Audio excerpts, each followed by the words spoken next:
يا أيها الناس اتقوا ربكم الذي خلقكم من نفس واحدة وخلق منها زوجها وبث منهما رجالا كثيرا ونساء واتقوا الله الذي تساءلون به والأرحام إن الله كان عليكم رقيبا يا أيها الذين آمنوا اتقوا الله وقولوا قولا سديدا يصلح لكم أعمالكم ويغفر لكم ذنوبكم ومن يطع الله ورسوله فقد فاز فوزا عظيما أما بعد فإن أصدق الحديث كتاب الله وخير الهدى هدى محمد صلى الله عليه وعلى آله وسلم وشر الأمور محدثاتها وكل محدثة بدعة وكل بدعة ضلالة وكل ضلالة في النار.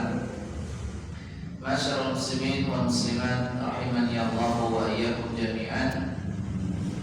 Kita masih membahas hadis Barirah. Hadis yang ke-10. Hadis yang diriwayatkan Imam Al-Bukhari rahimahullah taala dan juga Imam Muslim rahimahullah taala. Di mana Imam Bukhari rahimahullah taala meriwayatkan hadis ini kurang lebih di 24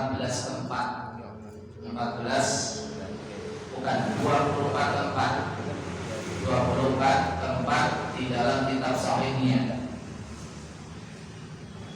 Di antaranya di hadis nomor 4, 5, 6, hadis nomor 21, 68 dan di tempat-tempat yang lainnya. Serta diriwayatkan Imam Muslim rahimahullah taala hadis nomor 1504 rahimahullah jami'an. Kita baca lagi dan dibaca terjemahannya lagi.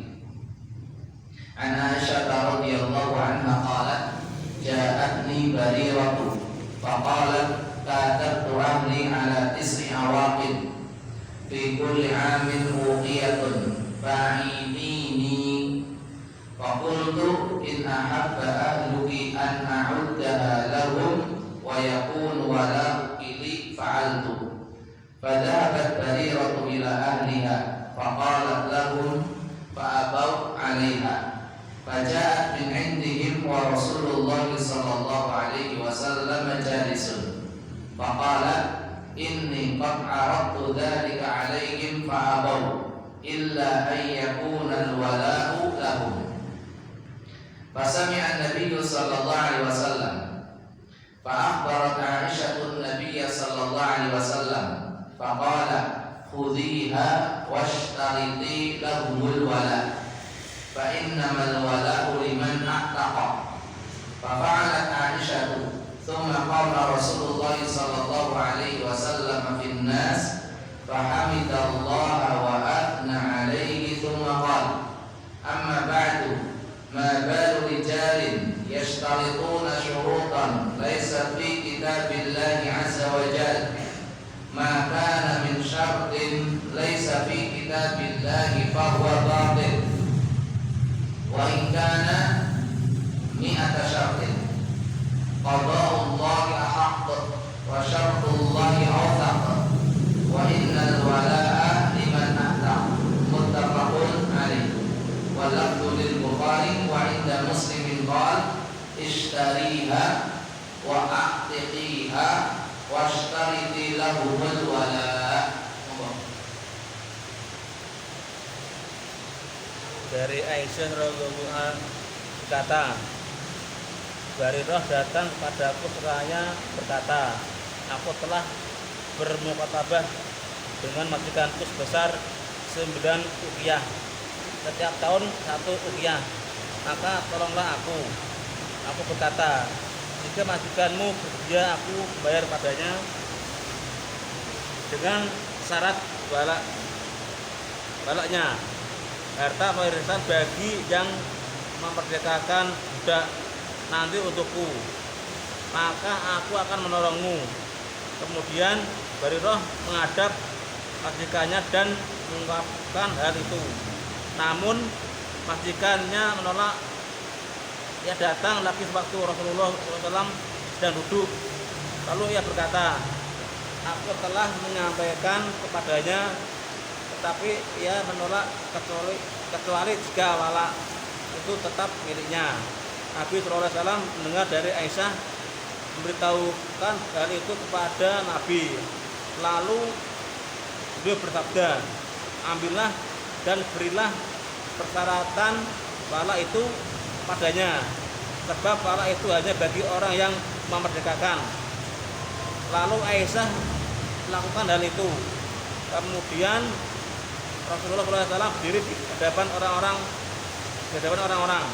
setelah memuji Allah dan menyanjungnya, beliau bersabda, "Amma ba'du, mengapa ada orang-orang yang memberikan syaratan yang tidak ada dalam Al-Quran?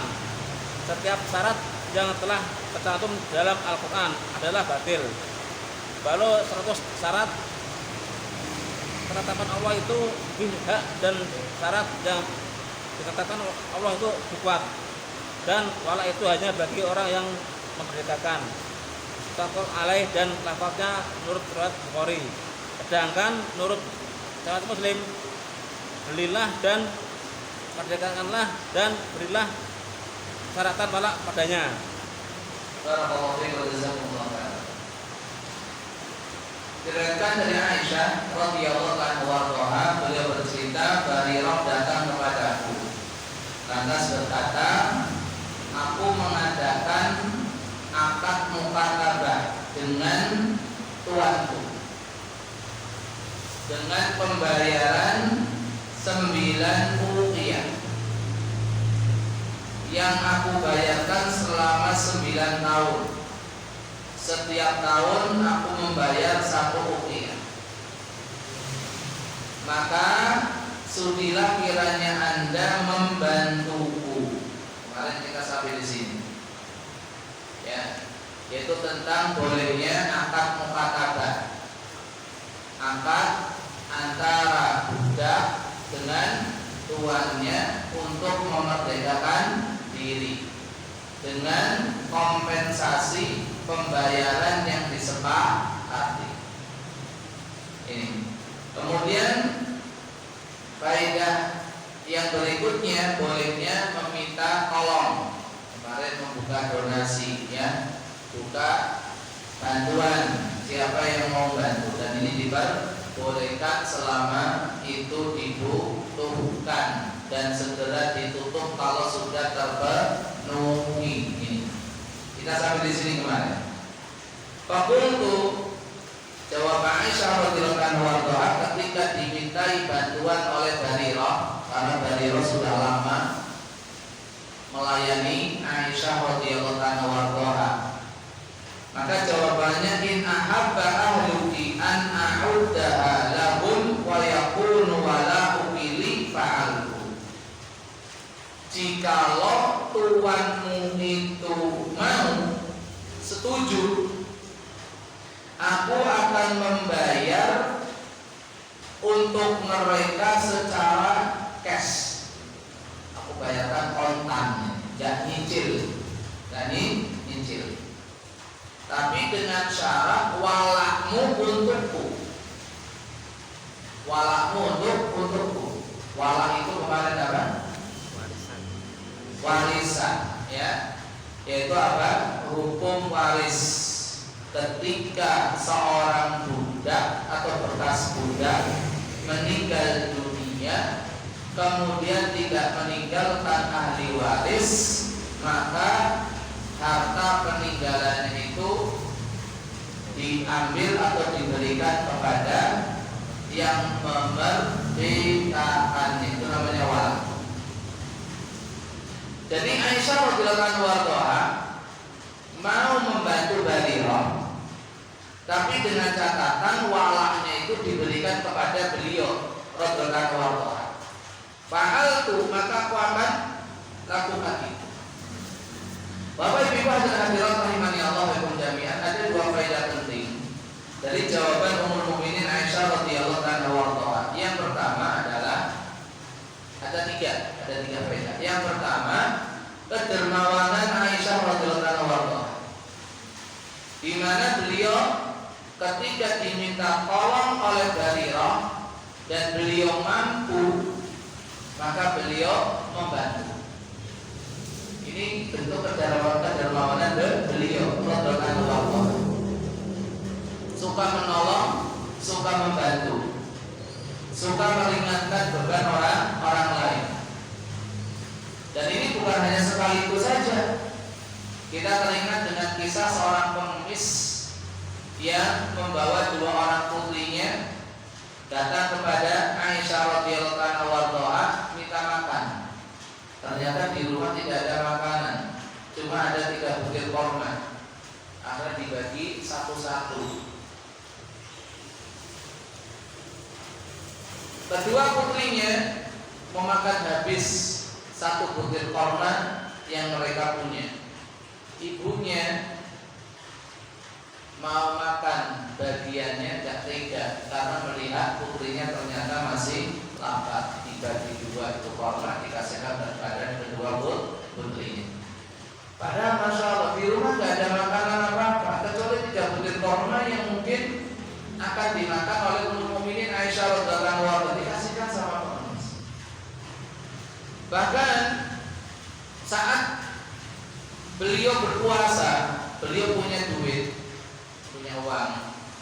Kemudian meminta tolong kepada budaknya untuk memberikan makanan buat berbuka puasa. Pergilah si budak tadi, ya, membeli untuk membeli makan.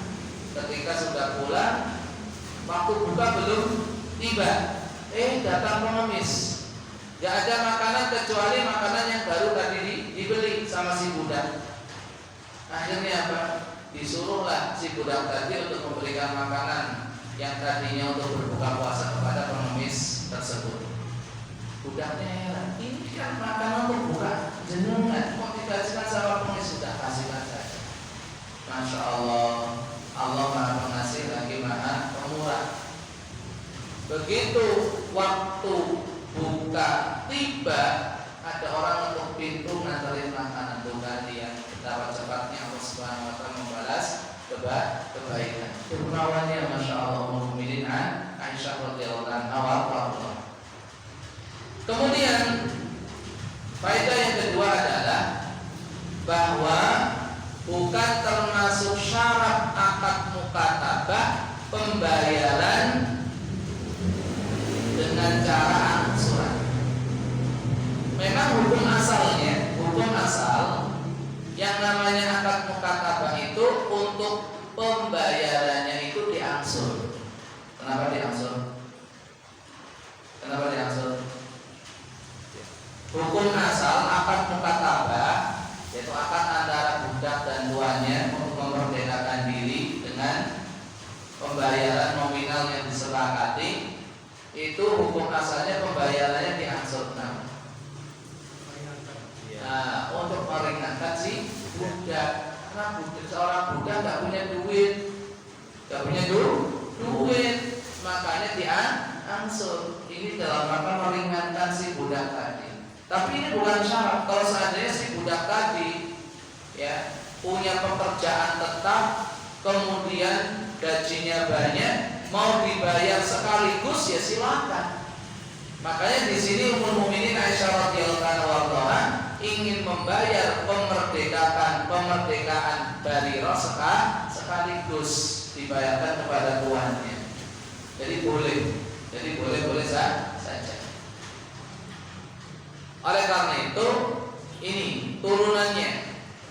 Nah, faedah yang ketiga, bahwasanya ketika seseorang sudah melakukan suatu akad dengan pembayaran model cicilan, kredit, angsuran, kemudian berubah pikiran mau menutup sekaligus, boleh atau tidak? Boleh atau tidak? Boleh. Boleh. Dengan catatan nominalnya ya sama. Nah, daripada mikir utang tak tutup sisa. Padahal akad awalnya apa? Angsuran, cicilan, gitu kan? Maka ketika mau menutup sekaligus ya silakan. Nah, kalau dapat cashback gimana? Boleh. Boleh tidak kalau cashback? Boleh. Boleh. Kenapa tidak? Itu hadiah buat jenengan karena cepat melunasi kan gitu kan? Cashback boleh diterima aja itu hadiah. Tapi kalau di bank malah Loh? kalau di bank nutup dapat denda malah kan. Nah, kalau itu, Iya. itu lah nggak tahu. Penalti. Kena penalti mas. Kalau ditutup malah udah penalti. Apa itu? Ini nggak tahu masalahnya. Itu namanya denda. Penalti denda. Penting berarti mending angsuran saja ya, gitu. Tapi kan tetap lebih murah ditutup daripada angsur. Iya memang itulah. Nah, itu dia karena itu. Ya, karena kalau diangsur akan dapat keuntungan lebih banyak kalau ditutup. Untungnya kursi titik itu masalah di situ, makanya dalam penalti tadi ya. Ya nggak boleh. Tapi makanya ini boleh-boleh saja. Kemudian faedah yang keempat, bolehnya mensyaratkan sesuatu dalam urusan jual beli. Boleh menggunakan syarat dalam jual beli. Tadi saya mau memerdekakan kamu, tapi dengan syarat walaknya untuk saya, kan gitu kan? Itu boleh. Selama syarat dalam jual beli itu satu tidak bertentangan dengan syariat, yang kedua tidak menggugurkan tujuan dari akad jual beli itu sendiri. Misalkan syarat yang bertentangan dengan syariat adanya tambahan riba, ada tambahan riba, ya itu jelas bertentangan dengan syariat. Contoh yang tidak sesuai dengan tujuan akad jual beli apa kita contohkan? Ya. Saya mau menjual rumah ini kepada jenengan, tapi syaratnya adalah orentuk bogoni. Dan terus nggak boleh ditempatin. Nah, untuk rumah untuk ditempatin lo nggak boleh ditempatin. Terus gimana? Nah, itu berarti bertentangan dengan apa? Tujuan daripada jual beli. Kemudian faedah yang berikutnya, ini nomor berapa? Nomor 5 ya. Nomor 5 adalah bolehnya seorang istri mentasarufkan harta pribadinya tanpa seizin suami. Ini penting. Di sini Aisyah radhiyallahu anha ingin membeli Barirah dengan uangnya sendiri, ingin memerdekakan Barirah dengan uangnya sendiri, dan tanpa sepengetahuan Rasulullah Sallallahu Alaihi Wasallam. Rasulullah nggak tahu. Buktinya Rasulullah nggak tahu. Nanti nih di lanjutan kisahnya diceritain sama Aisyah.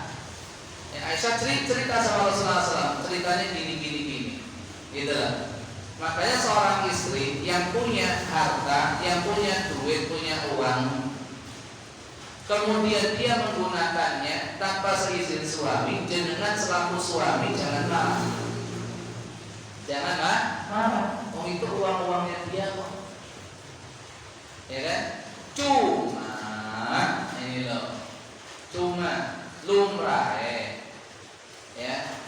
Toto promone sepatutnya seyogyanya yo dikasih tahu. Kenapa? Sopo ngerti bojone butuh duit itu. Dalilnya mana? Dalilnya adalah istrinya Ibnu Mas'ud radhiyallahu anhu punya perhiasan banyak, dapat perintah dari Nabi SAW untuk bersedekah sebagai upaya untuk selamat dari siksa api neraka. Begitu memsedekahkan itu hartanya, ditahan sama suami. Mau kemana? Ini loh tadi Rasulullah SAW memerintah kepada kami kaum wanita, kalau mau selamat dari siksa api neraka suruh sedekah. Ya saya mau sedekah, jangan dulu. Mau sedekah sama siapa? Wong suami juga butuh. Miskin ini, gitu kan? Oh enggak begitu caranya. Tak tanya dulu sama Rasulullah SAW. Tanya sama Rasulullah SAW. Ternyata apa? Shadaqah Ibnu Mas'ud. oleh suami. Akhirnya apa? Dikasihkan ke suami. Itu loh. Ya karena siapa tahu suaminya juga butuh. Yang kedua, agar menutup prasangka-prasangka buruk. Sebenarnya bojoku waktu dewi duitnya mau berhenti ya. Jangan-jangan, mana loh? Jadi untuk apa? Menutup prasangka-prasangka buruk. Tapi bukan izin ya, ngasih tahu sama suami. Tapi kalau seandainya yang dipakai itu uang belanja yang jangan kasih, boleh atau tidak? Boleh atau tidak? Hah? Gak boleh, gak boleh. Karena apa? Sudah ada namanya uang belanja. Nah misalkan uang untuk kosmetik, skincare, macam-macam, gitu loh. Dengan kasih, ini duit lo macan. Skincare. Nah, lo macan, kan? Lah, kira-kira kalau uang tadi dibelikan yang lain, bukan untuk macan, boleh atau tidak? Ya. Boleh atau tidak? Tidak boleh. Hah? Gak boleh. Karena apa? Maca itu kebetulan siapa? Suami. Ya, pinginnya suami biar beli alat kosmetik untuk dandan buat suami, gitu loh. Nanti bodoh deh. Kok penampilannya sih biasa-biasa wae. Tak orang sawang kon malah. Dan duitnya di goiki. Gak boleh, harus izin. Karena itu harta suami yang dikasih untuk satu keperluan yang sudah disebutkan, maka harus izin. Lah kalau seandainya kalau dikasih uang murni ini untuk istri, itu baru boleh, karena sudah menjadi milik istri. Nah ini, jadi boleh seorang istri menggunakan harta milik pribadinya untuk sesuatu hal tanpa sepengetahuan suami. Meski demikian seyogianya ngasih tahu. Ya. Kemudian apa yang dapat Barirah? Fadhahabat Bariratu ila ahli. Betul. Barirah pergi menemui tuannya. Faqalat lahum, lalu memberitahukan apa yang disampaikan oleh Aisyah radhiyallahu anha. Mau enggak? Enggak mau. Fa'abau alaihi. Enggak mau. Ya. Enggak maunya di mana? Enggak mau kalau walaknya itu diserahkan kepada Aisyah radhiyallahu anha. Loh ini budak-budak kami. Masa walaknya dikasihkan orang lain. Kasihkan orang lain. Jadi yang mereka ingkari itu bukan apa? Pembelian budak itu bukan. Tapi yang mereka ingkari, yang mereka tidak setujui apa? Walaknya diberikan kepada Aisyah radhiyallahu anha. Kenapa? Oh ini budak-budak kami, masa walaknya untuk Aisyah radhiyallahu anha. Ini. Akhirnya apa? Setelah itu faja'at min indihim. Barirah pun pulang lagi untuk menemui Ummul Mukminin Aisyah radhiyallahu anha. Saat menemui Aisyah radhiyallahu anha wa Rasulullah jalisun, ternyata Rasulullah SAW ada di rumah lagi duduk bersama Aisyah radhiyallahu anha. Ada satu faedah penting, yaitu apa? Tentang membersamai keluarga di rumah. Rasulullah SAW salah satu sunnah yang beliau ajarkan kepada kita adalah apa? Membersamai keluarga saat kita tidak ada aktivitas di luar rumah. Ketika kita sudah free, kita sudah bebas dari tanggung jawab, bebas dari tugas, bebas dari kerjaan. Ya sudah, waktu, pikiran, tenaga kita berikan untuk keluarga. Padahal keluarga ini sisanya itu ada sisanya. Ya, kejauhi jenengan yang sampun purna.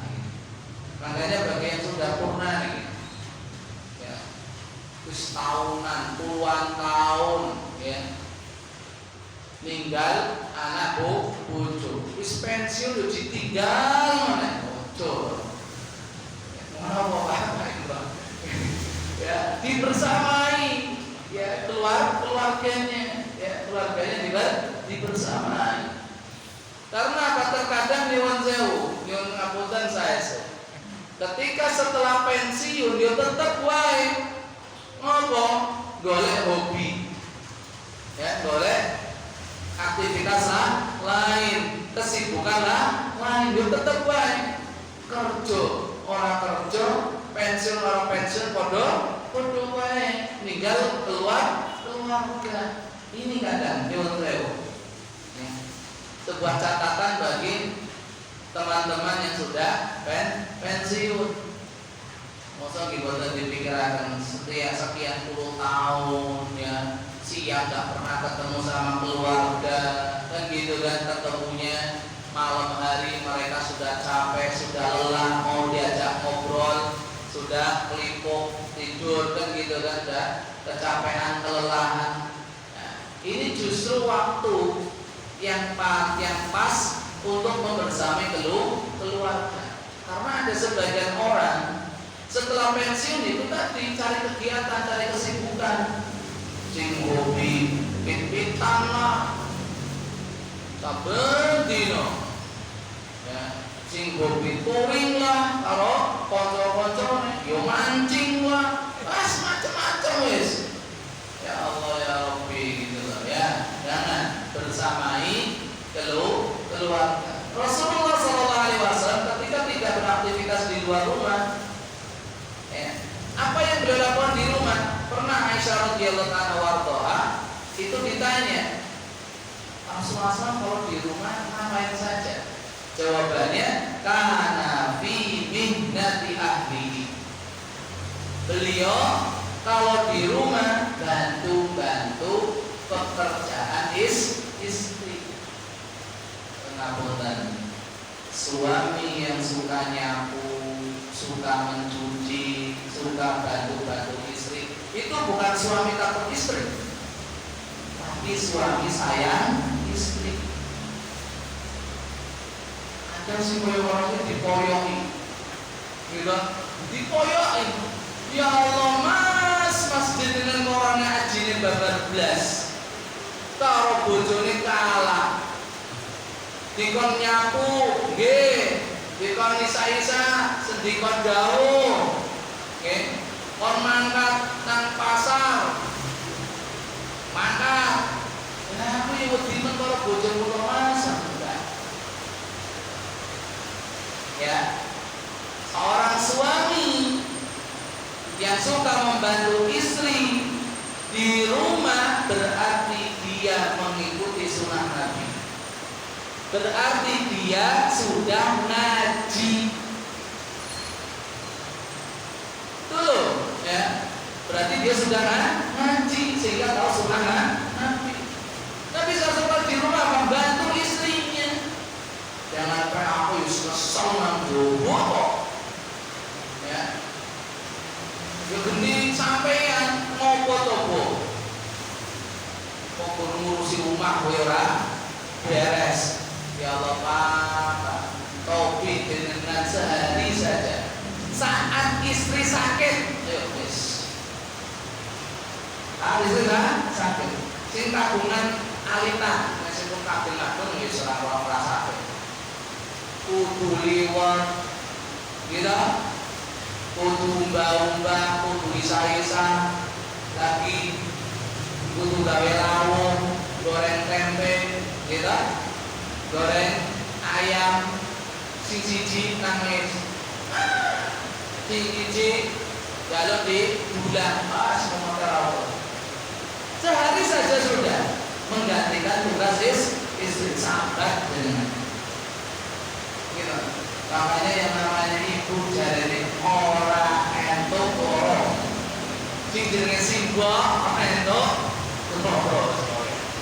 Gak boleh sakit yang namanya ibu itu. Kalau sakit berantakan rumahnya. Terus sakit, mending awet besi sakit daripada bodoh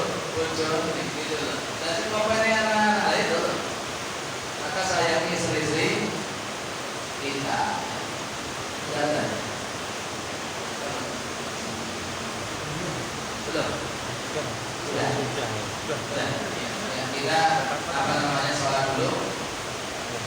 Nanti kita lanjutkan setelah sholat insyaallah ta'ala.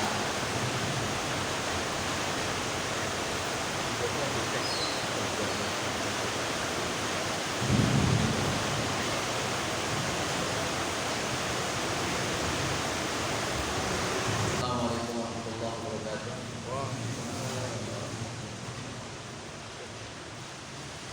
Alhamdulillahirabbil alamin. Wassalatu wassalamu ala asyrofil anbiya'i wal mursalin wa ala alihi washabihi wa man tabi'ahum bi ihsanin ila yaumiddin wa ba'd. Bapak Ibu hadirin hadirat rahimani Allah wa iyyakum jami'an. Jadi intinya Rasulullah sallallahu alaihi wasallam saat Barirah radhiyallahu anha warḍaha kembali lagi menemui Ummul Mukminin Aisyah radhiyallahu anha. Beliau sedang berada di rumah membersamai istrinya. Ini penting ya, kebersamaan dengan keluarga di rumah. Kalaupun mau pergi ya bareng-bareng sama keluarga. Jangan golek senenge dhewe. Lali kalau sinang omah. Ini ya. Kemudian faqala, lantas Barirah berkata, inni qad aradtu dzalika 'alaihim fa abau illa ayyakuna al-wala'u lahu. Sesungguhnya aku barusan menawarkan atau memberitahukan tawaran dari Ummul Mukminin Aisyah radhiyallahu anha kepada mereka. Tapi mereka tidak mau menyetujuinya. Mereka maunya ya walaknya untuk mereka. Ada keuntungan di sini. Itu apa? Dapat harta waris ya, karena ada keuntungan di sini. Makanya ada satu faedah penting, kalau urusannya dengan keuntungan duniawi, biasanya jarang orang yang mau ngalah. Kayak untungnya biasanya rodo, ya pertengahan, gitu kan? Ini tidak di mana-mana pokoknya. Nyuwun ngapunten. Nek awal-awal lagi merintis bareng, masya Allah, aku nanti tuntunan nggih bareng-bareng. Tapi nek ketok romboko nggih. Romboko nek hasilnya nek keuntungan duniawi nek wis padha saling jatuh. Dan ini aku depresi aku ya. Makanya untuk urusan duniawi kalau bisa ngalah. Nah, meskipun kita itu di pihak yang benar sebetulnya. Nah, ya. Nanti insya Allah Allah akan ganti dengan yang lebih baik, yang lebih barokah. Tapi kalau urusan akhirat, ya jangan mau ngalah. Wasari'u wasabiqu, ya, berlomba-lomba, cepet-cepetan. Agak dalam ngalah. Kadang kita itu terbalik. Coba kita lihat urusan akhirat, Allah Subhanahu wa taala pakainya apa? Berlari, berlomba-lomba, bersegera. Tapi kalau urusan dunia, famshu fil ardi, berjalan biasa. Tapi kalau suruh zikir, fas'au ila dzikrillah, larilah dengan kencang untuk mendatangi panggilan Allah, untuk berzikir kepada Allah. Iya betul dalam soal Jumat, ya. Ya ayyuhalladzina amanu idza nudiya lis-shalati min yaumil jum'ati fas'au ila dzikrillah wa dzarul bay'. Suruh bersegera lari. Tapi giliran sudah selesai sholat, idza nudiyatis shalatu fantashiru fil ardi, suruh bertebaran biasa saja. Famshu fil ardi, jalan biasa. Gitu loh. Makanya tuannya Barirah radhiyallahu anha juga mau urusan walak diberikan kepada orang lain. Oh, ini budak-budak kami kok walaknya dikasih sama orang lain, artinya apa? Warisannya dikasih sama orang lain. Gitu. Akhirnya apa? Fasami'an Nabi sallallahu alaihi wasallam. Nabi sallallahu alaihi wasallam mendengarkan percakapan itu. Nabi tidak tahu kenapa. Wis ajane mau ini ngopo to. Sampai-sampai fa'akhbarat Aisyatun Nabiya sallallahu alaihi wasallam. Aisyah sendiri yang menceritakan kepada Rasulullah sallallahu alaihi wasallam. Ini bukti tadi bahwasanya ya Aisyah radhiyallahu anha ketika ingin membelanjakan hartanya untuk membeli Barirah yang kemudian dimerdekakan itu tanpa sepengetahuan Rasulullah SAW. Dan Rasulullah tidak memarahi. Kenapa kamu nggak ngomong sama saya bahwasanya kamu mau beli Barirah? Gitu loh. Kamu kan istri saya. Nah, Rasulullah SAW mengiyakan. Meskipun Aisyah radhiyallahu anha tidak minta izin terlebih dahulu, bukan itu uang beliau radhiyallahu anha. Kemudian ya, faedah yang bisa kita ambil apa? Bahwasanya Rasulullah SAW tidak mengetahui perkara yang gaib. Rasulullah SAW tidak tahu perkara yang gaib. Sampai Ummul Mukminin Aisyah radhiyallahu anha memberitahu kepada beliau alaihi salatu wassalam. Kalau gak dikasih tahu ceritanya sama Aisyah radhiyallahu anha, Rasulullah nggak tahu. Itu ketika beliau masih hidup. Apalagi sekarang sudah wafat. Ya, sudah wafat. Nggak tahu perkara yang gaib. Kalaupun tahu perkara yang gaib atas izin Allah Subhanahu Wa Taala, sudah tidak bisa lagi memberitahukan kepada kita. Karena sudah lain alamnya ini. Setelah dikasih tahu sama Aisyah radhiyallahu anha, lantas Nabi sallallahu alaihi wasallam memberikan solusi. Udiha. Dalam riwayat Imam Muslim dikatakan ishtariha wa a'tiqiha. Sudah, beli saja. Belilah Barirah itu dan merdekakanlah. Ya, beli lalu merdekakan. Ini menunjukkan tentang anjuran untuk memerdekakan budak. Jadi Islam datang itu bukan melegalkan perbudakan sama sekali. Ini faedah penting. Islam datang bukan untuk melegalkan perbudakan, tapi untuk menghilangkan perbudakan. Bahwa kenapa pembahasan tentang masalah budak itu masih tetap ada di dalam Al-Quran, masih ada di dalam hadis-hadis Rasulullah SAW, dan tidak ada satupun kitab fikih kecuali di dalamnya membahas tentang perbudakan. Kenapa? Alasan yang pertama, karena Islam datang, perbudakan sudah ada. Maka dari itu Islam datang itu untuk mengatur sistem perbudakan yang lebih manusiawi, yang lebih mengangkat harkat dan martabat manusia. Satu. Yang kedua, Islam datang untuk menghilangkan perbudakan. Dalilnya mana? Banyak. Kafaroh, denda-denda, hukuman-hukuman yang disyariatkan itu berupa apa? Memerdekakan budak. Satu. Bukti yang kedua, Islam datang untuk melenyapkan dan memberantas perbudakan. Banyak hadis-hadis Nabi sallallahu alaihi wasallam yang memberikan kabar gembira sekaligus anjuran memerdekakan budak dan pahala besar bagi yang memerdekakan. Salah satunya adalah apa? Barang siapa yang memerdekakan seorang budak, maka setiap anggota badannya menjadi penebus untuknya dari api neraka.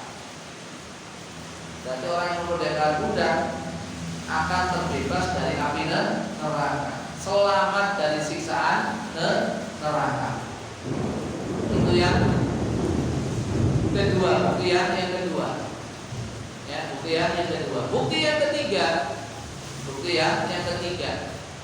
Bagaimana Islam itu memerintahkan kepada umatnya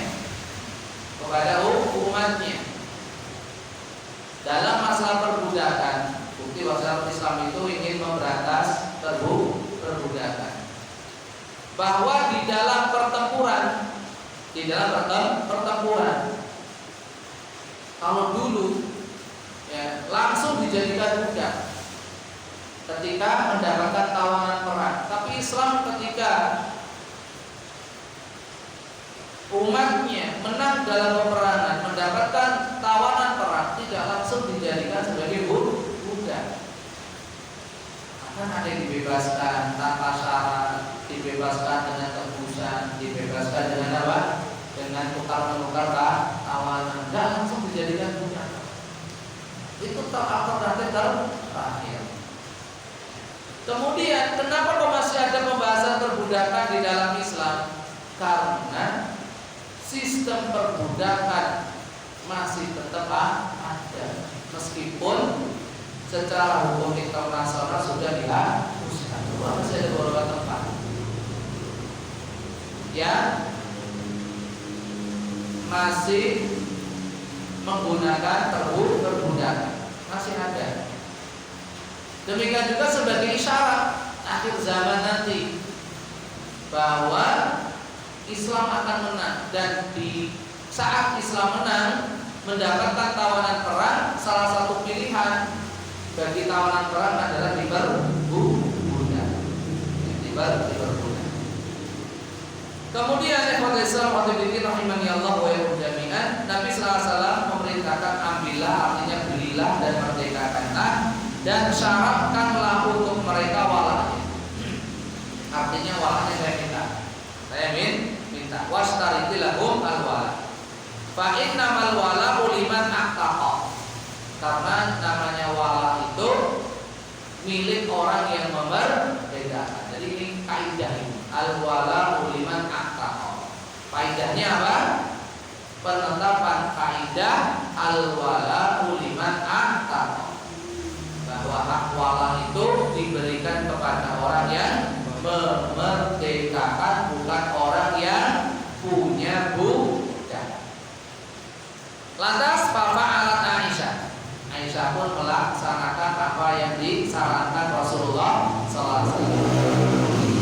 Lalu apakah Rasulullah SAW tinggal diam dengan kondisi yang ada, dengan peristiwa yang barusan terjadi? Tidak sama sekali. Tsumma qama Rasulullah sallallahu alaihi wasallam finnas fahamidallaha wa athna alaihi. Kemudian Rasulullah SAW memberikan nasihat kepada para sahabat radhiyallahu anhum. Faedah yang pertama itu apa? Pentingnya memberikan nasihat, peringatan, teguran atas sesuatu yang keliru. Jangan dibiarkan. Nabi mendengar ada cerita kayak gitu, itu keliru, itu salah. Maka langsung beliau naik mimbar, langsung pidato, memberikan nasihat, memberikan peringatan. Ini penegakan amar ma'ruf nahi munkar, ini penting. Ini penting. Misalkan kita hidup di kampung, yang ini dan itu, nanti pas rapat RT misalkan disinggunglah, jangan didiamkan, disampaikan. Yang penting tujuan kita itu untuk perbaikan dan untuk kebaikan bersama, bukan untuk membongkar ataupun untuk membuka aib orang lain. Tidak. Ini pentingnya mengingkari sebuah kemungkaran, memberikan peringatan atas sebuah kesalahan. Kemudian fahamidallaha wa athna alaihi. Anjuran, ini faedah yang kedua, seyogyanya nasihat, ya, pidato, ceramah, sambutan itu diawali dengan apa? Bacaan tahmid, pujian untuk Allah Subhanahu wa ta'ala. Kemudian Rasulullah bersabda, amma ba'du ma balu rijalin yashtarituna syurutan laysat fi kitabillahi azza wa jalla. Bagaimana kondisi orang-orang yang memberikan syarat-syarat yang tidak ada di dalam Al-Qur'an. Di sini Nabi SAW mengajarkan kepada kita cara memberikan nasihat. Cara memberikan nasihat itu apa? Berikan nasihat secara umum dan tidak menunjuk hidung. Beliau tidak menyebutkan siapa-siapa orangnya. Fulan, ngapain kamu tadi Bariroh datang? Ya, minta begini dan begitu, kalian enggan, kalian nggak mau menerima, kalian nggak mau mensepakatinya, kenapa? Enggak. Hati-hati ketika memberikan nasihat di hadapan orang banyak, memberikan peringatan di hadapan umum, tolong jaga kehormatan saudara kita, identitasnya kita sembunyikan, ya, karena apa? Tujuan kita bukan untuk menjatuhkan, mempermalukan, tapi untuk kebaikan. Baru dijawab bagaimana kondisi orang-orang yang begini dan begini. Kemudian faedah yang kedua adalah larangan memberikan syarat yang bertentangan dengan syariat, bertentangan dengan Al-Quran dan Sunnah. Nggak boleh. Meskipun itu ribuan syarat, selama tidak ada dari Al-Quran dan Sunnah, maka tidak diperbolehkan. Kemudian Rasulullah melanjutkan, maka min syartin laisa fi kitabillahi fahuwa batil wa in kana mi'ata syartin. Segala syarat yang tidak ada di dalam Al-Quran, maksudnya kitabullah Al-Quran dan Sunnah, maka syarat itu batil meskipun 100 syarat jumlahnya. Ini kaidah. Ini satu kaidah. Semua syarat yang bertentangan dengan Al-Quran dan Sunnah, maka hukumnya batil, tidak boleh ditunaikan. Contoh, ada orang ya, ingin menikahi seorang gadis. Gadis itu terima mau dinikahi sama si fulan ini, tapi mengajukan syarat, ini aku ora gelem duwe anak. Syaratnya sah atau batil? Syarat atau batil? Batil, karena tujuan pernikahan itu punya anak, dan ini marak loh. Ya, di sebuah negara kan apa namanya? Free child, child free, balik child free. Gelemnya gak usah seneng toh, orang belum duwe anak, nggak boleh, nggak boleh. Ya, ini aku gelem duwe anak, ini mau nyusui, ayo. Boleh atau tidak? Kalau memang ada alasan syar'i dan medis, maka gak apa-apa. Tapi kalau gak ada alasan syar'i, ngopo alasannya? Kok aku nyusui, bleber-bleber, orang ayu meneh, gak boleh kayak gitu. Ya, orang kenceng meneh, gak boleh. Itu batil namanya, meskipun 100 syarat. Maka semua syarat yang bertentangan dengan Al-Quran dan Sunnah, maka itu batil. Kemudian Rasul melanjutkan, qada'ullahi haq wa syartullahi awthaq. Bahwasanya keputusan Allah itu yang benar. Betul. Penegasan bahwasanya tidak ada yang benar kecuali apa yang Allah putuskan. Tidak ada yang baik kecuali yang Allah dan Rasulullah syariatkan.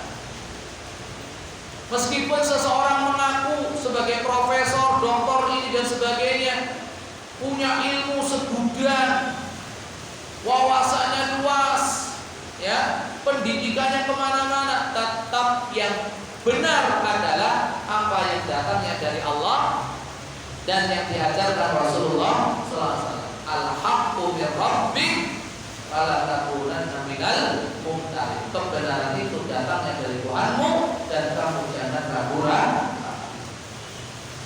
Ini karena sebagian orang sudah memilih apa?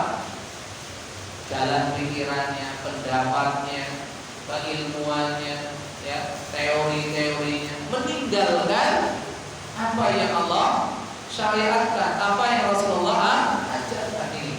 Wa syartullahi awthaq.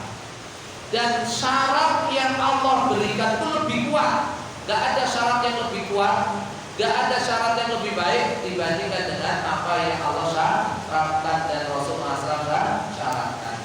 Kemudian yang terakhir, wa innamal wala'u liman a'taq.